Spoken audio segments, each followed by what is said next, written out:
Art brushes are some of my favorite brushes to work with. With these brushes, you can mimic real-world styles of media. Now, I've opened up some of the default pre-made artistic brushes that are in the brush library. And when I select each one of these, you can see what it'll do. I've got my paintbrush tool. When I click and drag, it will stretch out whatever object, in this case it's a textured object, along the length of my line that I created.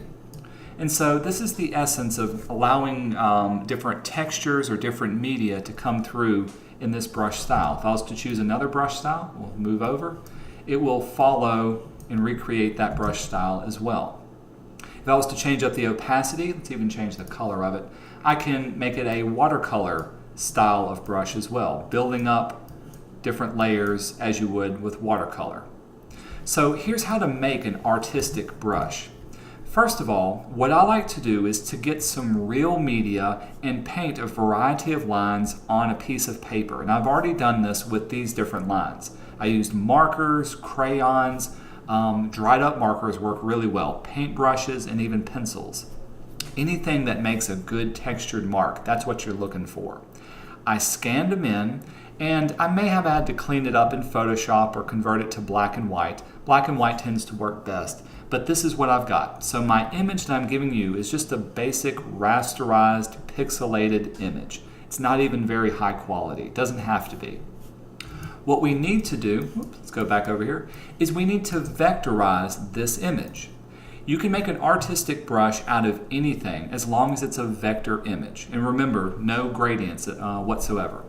So to vectorize this raster image, I'm going to select the image, then go up to Live Trace and click it. Live Trace will look at the black and white areas, the good contrast, and will vectorize the image. Now when I zoom in, you'll see that I've got nice clean edges, and it looks pretty close to the original media, picking up some of those good textures. However, if I want to have full control and be able to customize the light and the dark balance between the two, I can click on my Live Trace options. Look for this icon at the very top of your screen. When I open it up, it'll open up my tracing options. Now, I'm working in an older version of Illustrator, so my options are going to look a little bit different if you're working in CS6 or above. But the selections are exactly the same. You've got some predefined presets, but we're going to keep it at default. Really, the only thing you need to change up is your threshold. The threshold is the amount of light and dark that the computer is looking for.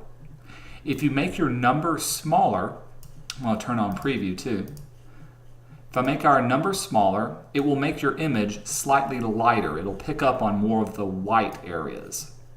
If I make my number higher, you can see it's going to pick up on more of the dark areas. So depending on what kind of mark you've made and how you want your final output to look, you may want to adjust your threshold up or down. Once you're satisfied, you can also click on Ignore White, and this will get rid of the white area and turn it transparent, and that's going to be very important as well. So ignore white, we'll hit trace. Now I've got my good vectorized image, but I'm not done yet. The last thing we need to do is to expand it so that we can see the individual points. At the very top, click Expand. Now I can see my individual vector points, and I can create my brush from here. With them selected, we'll go to Object, and we'll ungroup it. By default, they're nice and grouped together. May have to do it more than once. There's Ungroup again. Now I can select individual lines. Let's make a brush out of each line. So I'm going to select this top line. With it selected, in my Brushes palette, we'll choose New Brush. In our case, we're going to make a new art brush and say OK. These are the art brush options, and a lot of them are the same as with the other ones. The first thing you'll want to do is to give it a name, and I'll just call mine Ben's Art Brush 1. You can change the width of it, making it larger or smaller based on its original size. For now, I'm going to keep everything to stretch to fit the stroke length. In other words, I want it to stretch all the way across however long my stroke is. Later, we'll deal with stretching between guides or even changing up the proportion. Another important thing to pay attention to is the direction that it's moving. Illustrator will kind of pick up on the direction the line is moving, whether it's going left to right or up and down. But you may want to be able to define the starting and stopping point of your line based on the direction that the arrows are pointing up here. You can also flip your art brush across two different axes, and here's how you can change up your colorization method. Remember, if you want to change it to a specific color, choose Hue Shift.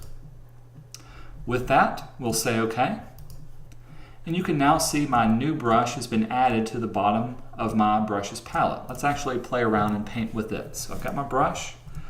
Remember to set your fill color to none and your stroke color to whatever you want it to be. And just with a couple of clicks, I can click and drag and now use that line as a brush. And this is a great, simple way of adding some good detail to the vector lines that you have. It's almost random and sporadic. Let's do one more thing. Let's make a watercolor style brush. So I'll select these and get them out of the way. To do this, I'll use one of these solid colors. Let's move this over here. So there's one, and maybe I'll stack another one on top of this one. Group that together, and let's even use this one. That looks good too. So I've got three different brushes to work with.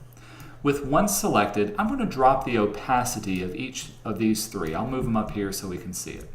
So the top one, maybe I'll set the opacity down to 14%. And this one, I'll make that one a little bit more, and this one will do it a lot less. So I've got three different opacities of the same brush. When I stack them on top of each other, this is what they look like. I could even change up their size. Let's turn on my bounding box, File, Bounding Box, and have them overlap in different areas. But the essence of a watercolor brush is that you're not seeing everything all at once. It's not a full opacity. Maybe I need to drop the opacity of some of these a little bit more. Let's see, that 25, we'll bring it down some more. And if I wanted, I can keep playing around with the opacity and overlaying more with it as well. So with them selected, I'll go down to my brushes, make a new art brush, choose Art Brush, say OK. Again, give it a name, make sure it's stretching to fit, and make sure the direction is correct as well. This time, instead of setting the colorization mode to Hue Shift, we're going to choose Tints.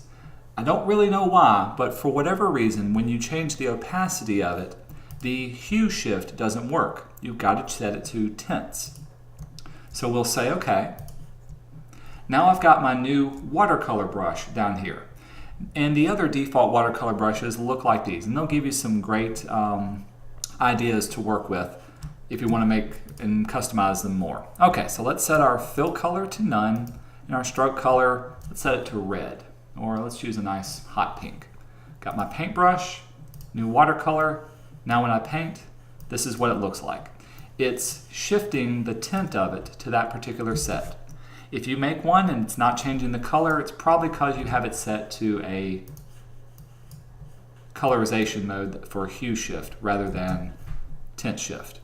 What I want you to do with each one of these vector brushes is to vectorize it first and then create a custom art brush from each one of these. It doesn't have to be a charcoal or a solid color type brush. It can also be a watercolor brush, whatever you have. When they're finished, they'll be saved to your brushes palette.